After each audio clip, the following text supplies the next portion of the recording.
The Russian replacement in this women's all-around final, Yelena Zamolodchikova, off to a fabulous start on the uneven bars, 9-7-2-5. Meanwhile, the United States didn't fare well with Amy Chow. They now turn their hopes over to Kristen Maloney on the floor exercise. And you know, Al, this is a really great event for Kristen to start with. She has by far some of the hardest tumbling in the world.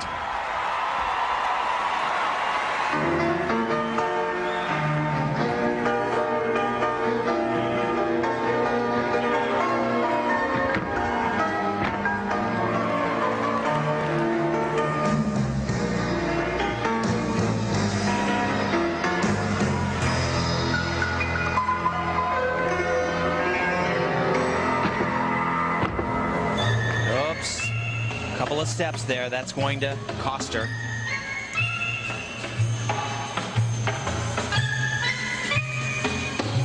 Interesting, all these years Kristen has waited to wear the red, white, and blue, and on this night of nights she wears silver.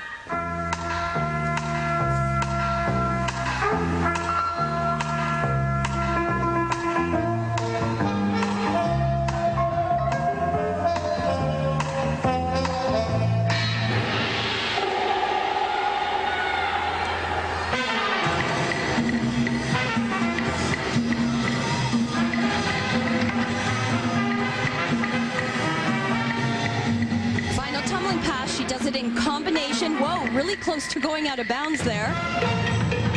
Ends with a triple twist.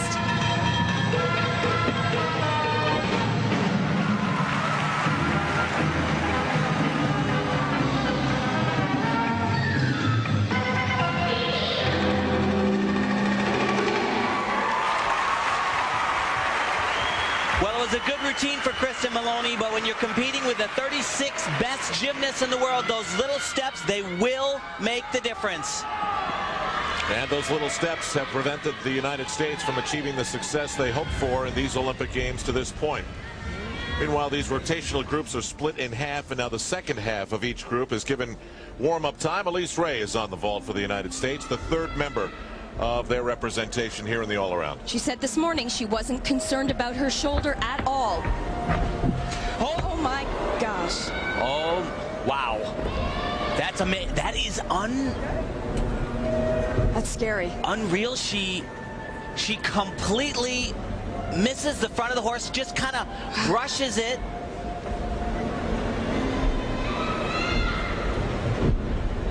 What does that do to her head prior to competing? Well, it does. I mean, first of all, physically, you're never quite sure. She looks like she's okay, but you see what she's doing there. She's going back and she's checking her marks, where she hurdles from, where she puts her hands down.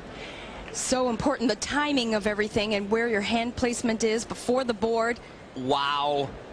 This is remarkable. That was... Can't believe she fell as well as she did. Flirting with disaster right there.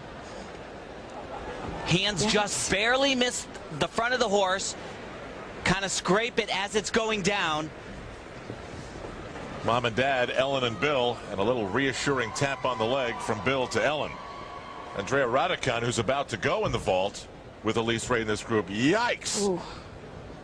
And I guess this is sort of the specter that every gymnast has hanging over them. Whether they like to acknowledge it on a daily basis or not is up to them.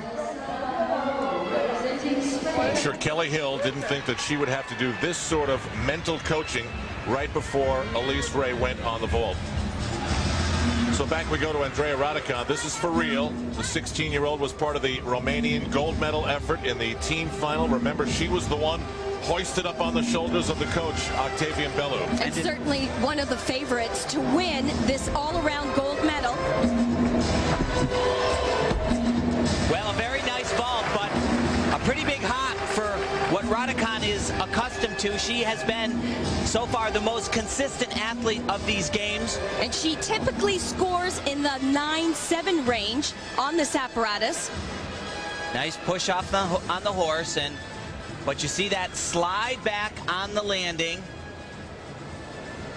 Maybe a little bit too high on the horse there to get the usual bounce off of the horse, but Andrea qualified second behind Svetlana Horkina. And actually was the top scorer in the team competition. So she has been 1 and 2 when nearly all the best are competing. More difficult vault attempt here. Beautiful vault in the air. Just once again that hop. You see the face. She is not accustomed to not sticking that one cold. Score coming in now for Kristen Maloney of the United States, and she puts up a 9.412, and it's really doubtful that the medalists in this all-around are going to have a score that low. Well, I would guess at this point that an average of a 9.412, if she does that on 4 events, will be somewhere around 20th. Raducan's second vault a lot better than the first. She averages out a little bit less than she did in the qualifying with a 9.706. Elise Ray trying to clear her mind. She's coming up.